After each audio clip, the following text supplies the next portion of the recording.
saat ikut kelas di awal-awal. Seperti itu. Banyak juga ya Bu aturannya, kirain mah hipnobirthing tinggal duduk santai di hipnosis. Enggak, ini tahapannya supaya hasilnya maksimal. Itu begitu teorinya, begitu pun pengalaman. Jadi saya tuh tipenya ada teori, saya suka kreatif tadi, dikreasikan, ditambahin lagi sendiri. Seperti apa nih supaya lebih ngefek si hipnobirthingnya. Pemodelan seperti ini diibaratkan seperti fenomena gunung es yang tadi ya, yang 12% itu pikiran sadar, 88%-nya pikiran bawah sadar. Yang terlihat hanya puncak yang kecil, sedangkan bagian bawah sadar tidak terlihat, terbenam, gelap ya, tidak tersentuh matahari, itu ibaratnya itu bayangannya ya.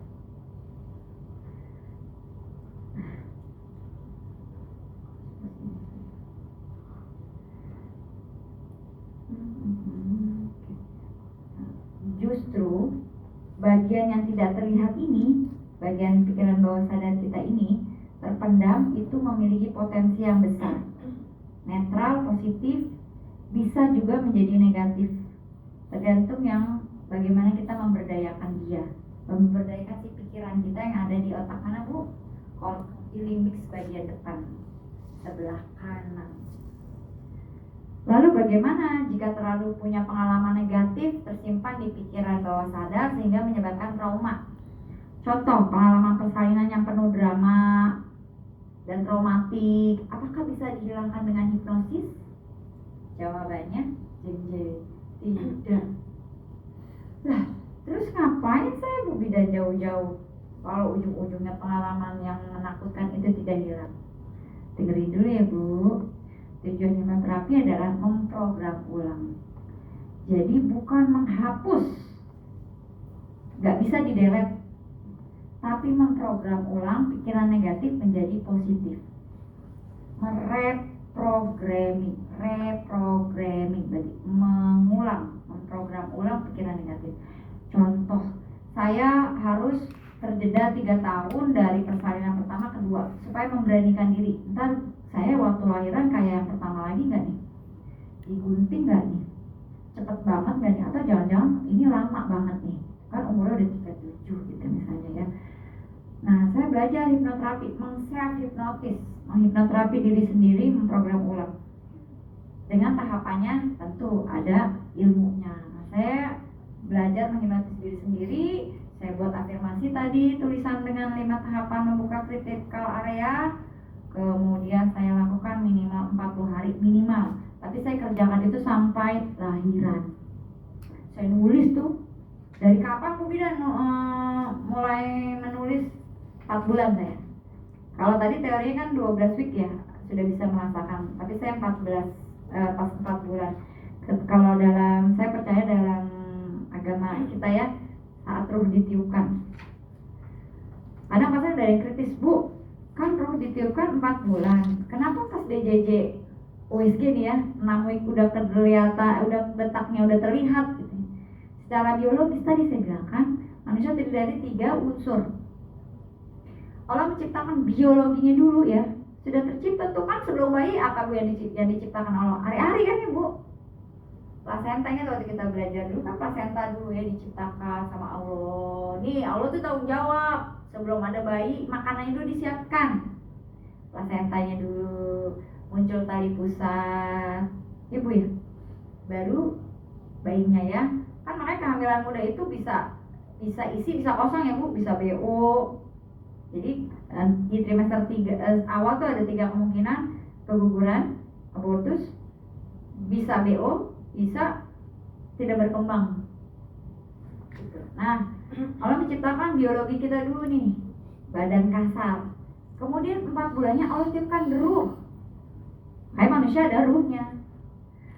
Kemudian di tadi 12 minggu sebelum ruh itu Allah menciptakan apa tadi? Pikiran tadi ya. Kalau pada bayi 12 week itu bayi sudah merasakan emosi. Jadi bayi udah punya emosi tuh di 12 week kehamilan. Jadi susunan itu badan kasar dulu, badan kita biologi, kemudian emosi kita ya, psikologis, emosi itu psikologisnya ya. kemudian yang terakhir ada ruh di 4 bulan atau 16 week. Seperti itu. Jadi Allah menciptakan kita bertahap, tidak langsung. Kita akan memanfaatkan yang sudah Allah ciptakan di badan kita, ada 3 tersebut. Nah itu kita lakukan hypnobirthing. Contoh persalinan suatu yang menakutkan, setelah melakukan hypnobirthing maka akan berubah mindsetnya bahwa persalinan itu suatu anugerah indah yang menyenangkan. Tadi kan ditanya sama kakak MC-nya, apa sih yang ibu-ibu tahu tentang hypnobirthing gitu kan ya? Oh, hypnobirthing itu harapannya nanti saat nolong persalinan bisa tenang, pasiennya nyaman, lahirannya lancar. Atau yang di poli bisa ikut kelas. Jangankan orang lahir, periksa dalam aja banyak yang nolak gitu ya, karena ketakutan berlebihan, kenceng gitu ya, gak bisa dibuka itu paha, suruh buka tutup rapat gitu ya, karena otaknya udah mikir sakit nih.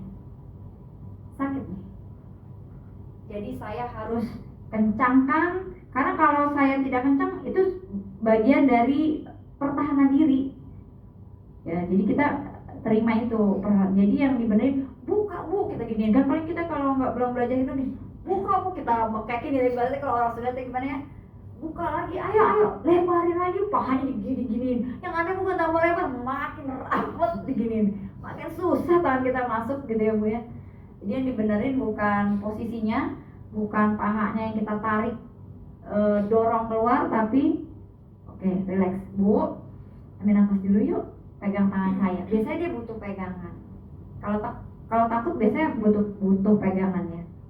Pegang yuk bu, genggam, ambil nafas 3 kali, nafas dalam, tahan 3 kali hitungan, 1, 2, 3, buang yuk, buangnya dari hidung lagi. Ambil nafas lagi, buang dari hidung. Dan kayak gitu, udah relax belum? Belum bu, masih takut. Yuk ambil nafas lagi. Karena saya kalau ngadepin pasien yang gitu emang lama.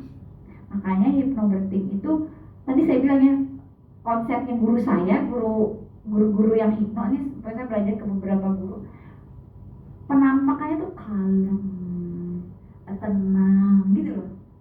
Karena dia mungkin sudah menguasai pikirannya dia gitu ya. Seperti itu. Jadi kalau saya kalau tenang tergantung situasi. Kalau diburu-buru bisa cepet, kalau disuruh tenang juga bisa gitu. Jadi tergantung tadi induksi. Kalau saya tipenya tergantung induksi dari luar ya. Seperti itu ya. Jadi kalau ada pasien yang tegang, mau lahiran, mau periksa dalam, jangan memaksakan saat itu buru-buru. Suruh relax dulu, suruh tenang dulu. Kalau dia ketakutan, saya masang implan nggak pakai rido sekarang di hypnobirthing aja. Masang IUD juga pakai. Waduh, sampai cuma masang IUD sampai sejam. Gak tenang-tenang, pasiennya takut luar biasa pakai masang spekulumnya itu kenceng. Nah, tadi saya bilang ada critical area di pikiran bawah sadar. Jadi ada ruangan ya, bayangkan tadi pikiran bawah sadar itu seperti palung ya, yang ada di lautan gitu, yang tidak terlihat, gelap, tidak tersentuh matahari. Ada satu ruangan kita sebut namanya critical area, area ruangan yang kritis. Yang tadi cara membukanya dengan 5 susunannya sudah saya sebutkan. Apa itu critical area? Suatu penyaring pikiran bawah sadar, atau istilahnya RAS, ya, Reticular Activity System. Ini nggak perlu tahu, tapi cara kerjanya sudah dijelaskan di depan tadi ya. Berfungsi untuk melindungi pikiran bawah sadar. Jika penyaring atau filter rapat, maka informasi tidak akan masuk. Contoh kayak tadi, mau periksa dalam, sakit nih, gua nggak terima badan saya dimasukin tangan bidan, tangan dokter. Dia nggak terima, nggak mau. Tadi saya bilang mau menghipnotis pasien, pertama syaratnya satu, pasiennya mau dulu. Saya mau periksa dalam juga, bu, izin ya, ibu mau diperiksa dalam sama saya, ibu bersedia nggak? Ya, bu, bukan saya nanya, yuk periksa dalam. Nggak mau, kan beda ya. Walaupun walaupun tujuan sama-sama periksa dalam, tapi kan cara ngomongnya beda. Bu, saya mau periksa dalam. Ibu, saya minta izin, ibu mau diperiksa dalam sama saya. Aduh, periksa dalam sakit nggak Bu Bidan? Sakit sih enggak, tapi tidak nyaman. Oh, gimana ya rasanya? Ibu mau periksa dalam, nanti harus rileks dulu. Saya ajarin rileksnya kayak apa. Ibu bersedia? Oke deh Bu, saya mau coba. Nah, kan beda hasilnya. Apakah itu akan menghilangkan konsepnya dia kalau periksa dalam itu sakit? Enggak, dia tapi memprogram ulang. Ya memang benar dimasukin tangan kita, kan nggak nyaman dimasukin benda asing. Tapi kan konsepnya dia udah berubah. Oh ya, periksa dalam. Ambil nafas, tarik nafas, buang nafas. Izinkan vagina Anda rileks. Izinkan vagina Anda lemes. Ya. Nah, udah tuh, izinkan. Nah, yuk buka, yuk. Udah. Pertama, aduh, nggak nyaman ya Bu ya. Nafas panjang aja yuk, pegang tangan saya. Nah, baru bisa. Udah selesai, gimana Bu rasanya? Nggak sakit-sakit amat sih. Nah udah, karena dia sudah memfilter di awal nih, saya nggak mau. Kalau rapat, dia tidak akan masuk apapun caranya. Jadi si critical areanya nggak akan dibuka. Sebaliknya, jika terbuka lebar, kata-kata yang tadi kita informasikan itu akan membuka pikiran bawah sadar dia dengan mudah. Oke? Informasi yang masuk melalui panca indera tadi ya. Tadi memanfaatkan 5 panca indera kita ya, critical area. Informasi yang masuk akan masuk ke dalam critical area. Nah, seperti yang tadi sudah saya sebutkan ini ya, manfaatkan 5 panca indera yang sudah Allah berikan dengan baik. Mata untuk melihat, hidung mencium, mulut merasakan ya, mengunyah, kulit kinestetik, kemudian telinga mendengar. Selain sebagai filter dan pintu masuk yang menghubungkan pikiran bawah sadar dan pikiran sadar, sekaligus fokus penentu perhatian kita akan sesuatu. Jadi dia ini jembatan antara pikiran sadar yang muncul di permukaan dan pikiran yang tenggelam yang ada di bawah permukaan kita, dalam pikiran kita. Nah, si critical area ini adalah jembatan. Kita sebutnya jembatan. Jadi ya, supaya bisa mensugesti orang, manfaatkan 5 panca indera tadi dengan cara-cara yang tadi sudah disebutkan. Bagaimana sih cara kerja critical area? Yang pertama, pikiran sadar. Bu, mau periksa dalam ya? Itu kan pikiran sadar ya. Oh, bedanya ngomong mau periksa dalam berarti tangannya masuk ke dalam. Etika, belief, dan value. Ini pasien yang lihat nih bidanya mukanya sangar, gak ada senyum. Dari penampilannya udah gak menyenangkan, dia akan apa tuh? Makin dominan pikiran sadarnya. Tapi kalau penampilan bidanya, Bu, saya mau periksa dalam, sambil senyum, sambil nyentuh. Permisi ya Bu, boleh? Izin ya. Ada jedanya, intonasinya. Bu, periksa dalam yuk, dibuka sananya. Naik Bu. Bikin tentara gitu, beda ya. Kemudian yang ketiga, situasi, kondisi, dan keadaan. Kayak tadi, udah ruangannya dingin, cuman ada dia dan kita gitu ya. Saya merasa terancam gitu kata pasien. Situasi, kondisi, nggak ada kata-kata, bukan sana Bu. Udah terpotek. Udah selesai? Sebel ya kalau ketemu dokter kayak gitu ya. Saya juga kalau rumah sakit ketemu kayak gitu males. Kan beda.